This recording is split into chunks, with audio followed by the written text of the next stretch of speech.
You feel it in the subtle changes first. The space between messages stretching like a rubber band, the hesitation in her tone, the way conversations that used to move like a current now sit in still water. You notice your mind doing what it always does, filling in the gaps with fantasies or fears, turning uncertainty into a story and the story into a reaction. That's where most men lose it. They react. They grab for control with the clumsiest hands. Double texts, over-explaining, emotional bargaining, sudden confessions, attempts to fast-forward intimacy. And without noticing, they train her nervous system to see them as pressure instead of presence, as need instead of gravity.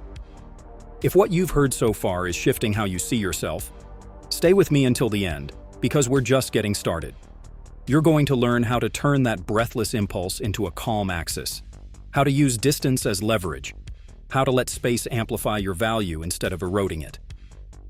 You'll learn to move like a man who understands the hidden economy of attention, the timing of desire, and the quiet power of not hunting what should come to you. You don't chase distance. You transmute it. The moment you sense her pulling away, your first move is not outward. It's inward. You lower your pulse. You reclaim your perspective. You remove urgency from your body like pulling a thorn. Imagine your mind as a room. Right now, it's cluttered with theories, looping conversations, and microscopic analysis of emojis and sentence length. Sweep it clean. The man who can hold a clean internal room becomes irresistibly rare because he communicates without words that he won't make her responsible for his equilibrium. You don't say that. You radiate it through how slowly you respond, how selectively you speak, how you prioritize your mission over monitoring her mood. The paradox reveals itself. Pulling away becomes the stimulus for you to become more anchored, which in turn remagnetizes her attention. Attraction is not a straight line. It's a field, and fields respond to mass. Your mass is purpose, rhythm, and boundaries. Let's get tactical. When she pulls away, you perform a silent audit. Ask yourself, with brutal honesty, did your communication tilt toward performance rather than presence? Did your messages seek reassurance disguised as banter? Did you overinvest attention before she had truly earned it? Did you collapse your pacing to match her availability?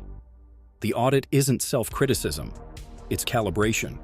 You identify any micro-behaviors that telegraphed need, and you cut them at the root. The next time you feel a surge to check in, you channel it into something tangible that strengthens your identity.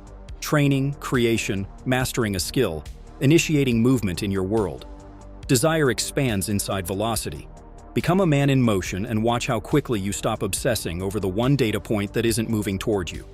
Now you establish the posture that changes the entire dynamic. Selective presence. Not withdrawal, not punishment, not a performance of indifference. Selective presence. Your availability becomes a deliberate signal instead of a constant hum. You reply when you have something to say, not when you need something from her. Your tone stays warm but concise. Your words carry the weight of a man whose day is full of consequence. You let silence do half the talking.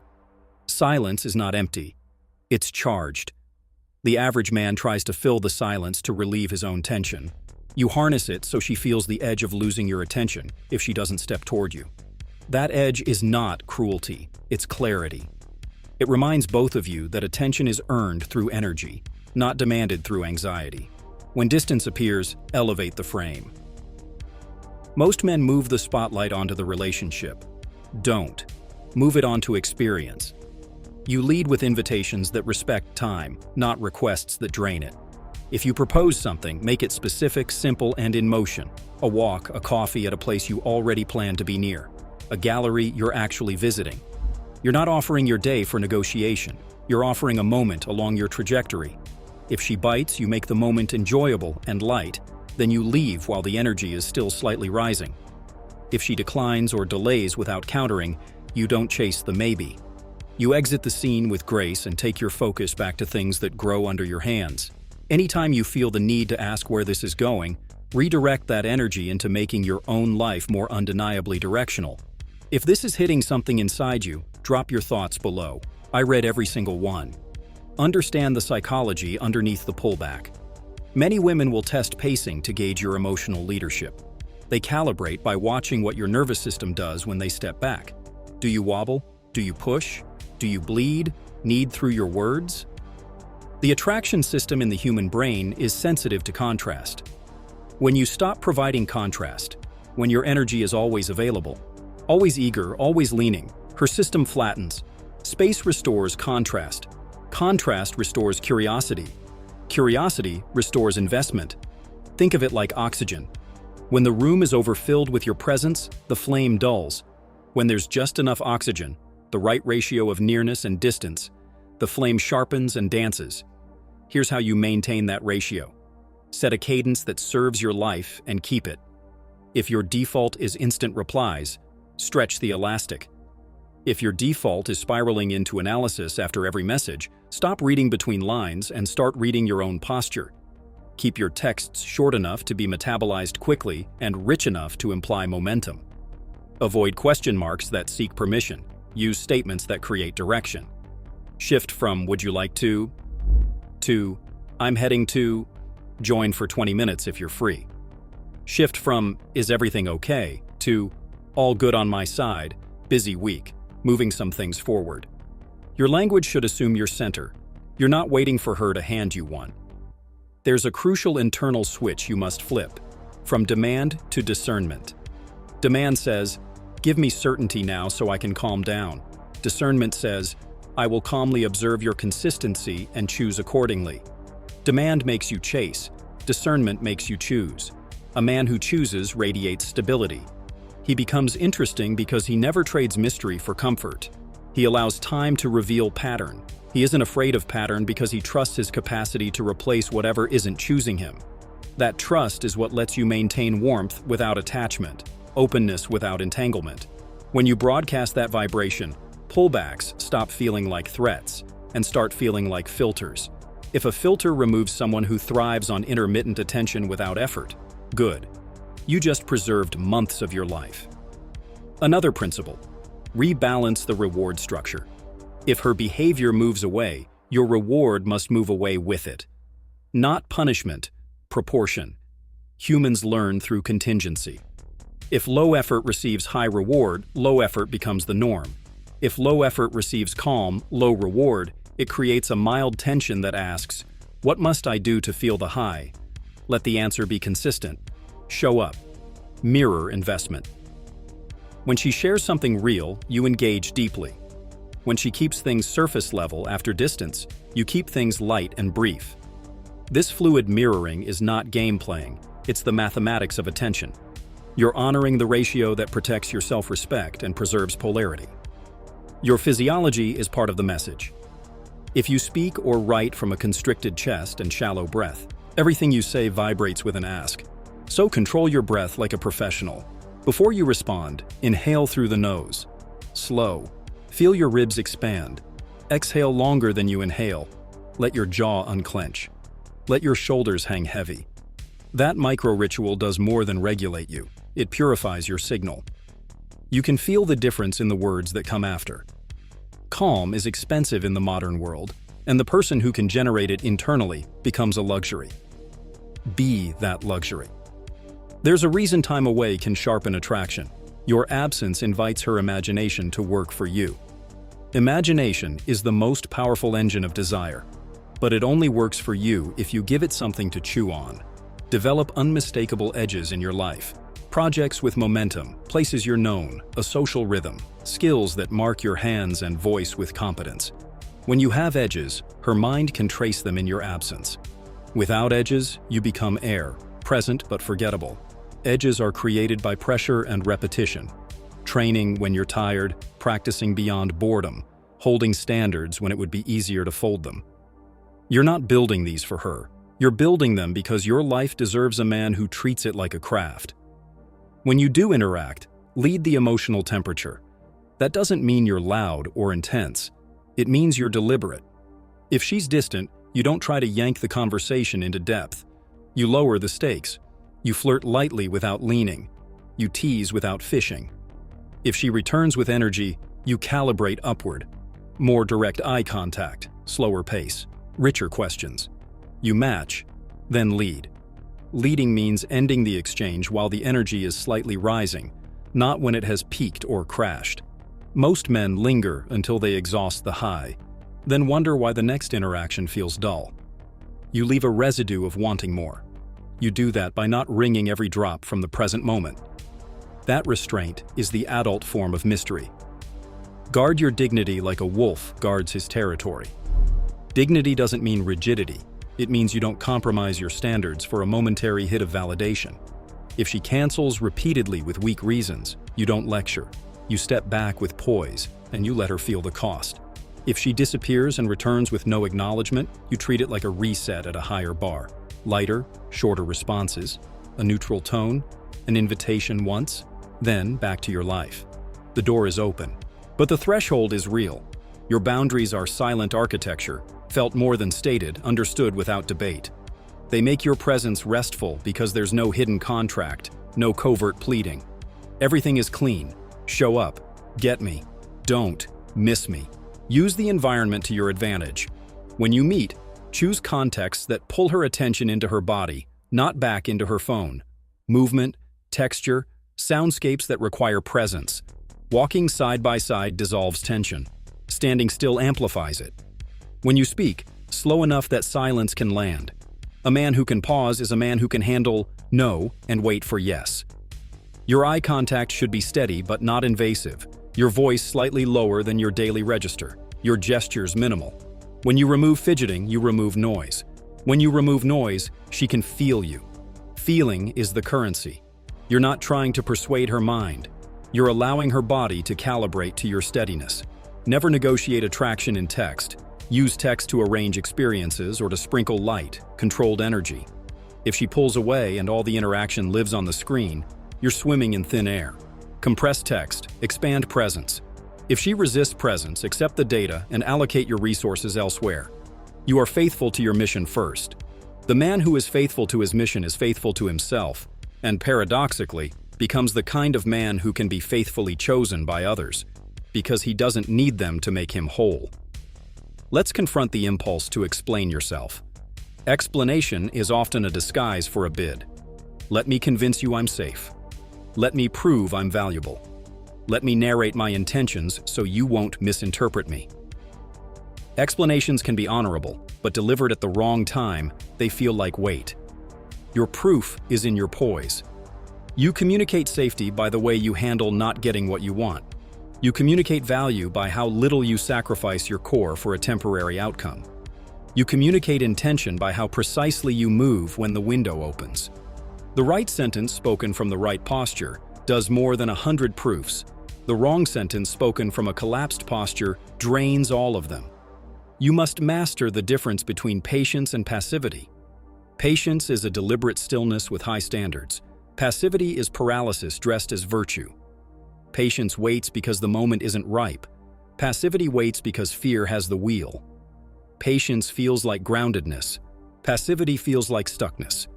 If she pulls away and you feel yourself shrinking your life while you give her space, that's passivity. If you feel yourself amplifying your life while you allow time to reveal pattern, that's patience. One erodes your magnetism, the other compounds it. Attraction flows toward the man who can leave. Not theatrically, not with slammed doors. Quietly, fully, and clean. Your secret weapon is the willingness to let every interaction be the last without bitterness. That willingness frees your body from the performance of trying to keep her.